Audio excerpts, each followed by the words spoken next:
Bonjour à tous et bienvenue dans cette vidéo sur le mouvement et l'énergie dans laquelle je vais parler d'énergie cinétique. L'énergie cinétique d'un système est définie comme étant l'énergie que possède ce système du fait de son mouvement. La formule correspondant à l'énergie cinétique est EC égale 1/2 de m fois v au carré, avec donc EC l'énergie cinétique du système qui s'exprimera en joules, petit m la masse du système qui s'exprimera en kilogrammes, petit v la vitesse du système qui s'exprime en mètres secondes moins 1. Et attention, l'énergie cinétique va dépendre de la vitesse, donc elle va également dépendre des référentiels d'étude. L'énergie cinétique s'exprime en joules, donc c'est une nouvelle grandeur et je vais faire de l'analyse dimensionnelle pour exprimer le joule dans le système international. Donc je pars de la définition de l'énergie cinétique, c'est égal 1/2 de mv carré. Et donc je vais travailler sur les unités de cette expression. Tout d'abord la masse, donc ici qui est une unité de masse, et le deuxième terme correspond à la vitesse, qui s'exprime par une unité de longueur divisée par une unité de temps, donc longueur fois temps exposant moins 1. À partir de ces deux unités, je vais chercher à trouver l'expression de l'énergie cinétique. Donc je remplace mes unités dans ma formule. 1/2 ici n'a pas d'unité, c'est un terme sans dimension. Donc l'unité de l'énergie cinétique sera une unité de masse fois une unité de longueur fois une unité de temps exposant moins 1, et longueur et temps moins 1 sont au carré, car dans la formule, V est au carré. Ce qui me donne donc pour l'énergie une unité qui est masse fois longueur au carré fois temps moins 2, c'est-à-dire que le joule, on le note souvent grand J, dans le système international va correspondre à des kilogrammes mètre carré seconde moins 2. Cette relation entre joule et les unités du système international nous servira plus tard dans d'autres vidéos. Je vais présenter des exemples de calcul d'énergie cinétique. Je commence avec un avion de masse 180 tonnes qui vole à une altitude de 10 km et à une vitesse de 860 km par heure, ou heure moins 1.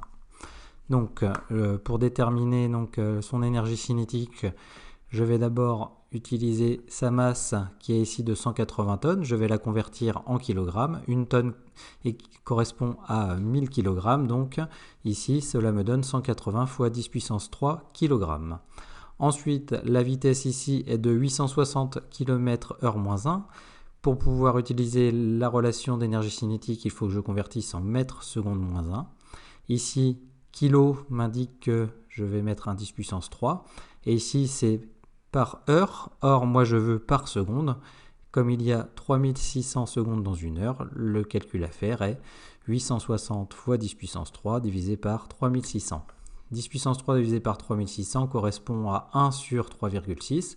Donc, on voit une relation importante ici qui est que pour passer de km par heure à mètres par seconde, il suffit de diviser par 3,6. Et cela me donne ici 2,39 fois 10 puissance 2 mètres seconde moins 1. Connaissant la masse et la vitesse, je vais maintenant pouvoir déterminer mon énergie cinétique.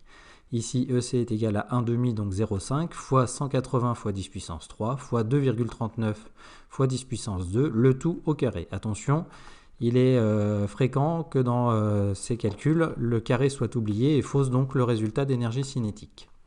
J'obtiens ici, en utilisant le bon nombre de chiffres significatifs, EC qui est égal à 5,1 10 puissance 9 joules.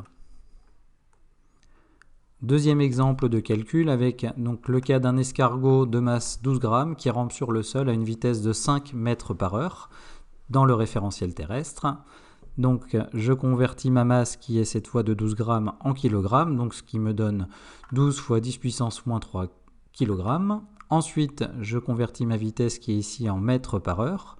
Pour la passer en mètres par seconde, j'ai 3600 secondes dans une heure. Donc ici, il faut que je fasse 5 divisé par 3600, ce qui me donne 1,4 10 puissance moins 3 mètres seconde moins 1. J'ai la masse, j'ai la vitesse. Je remplace dans mon expression de l'énergie cinétique.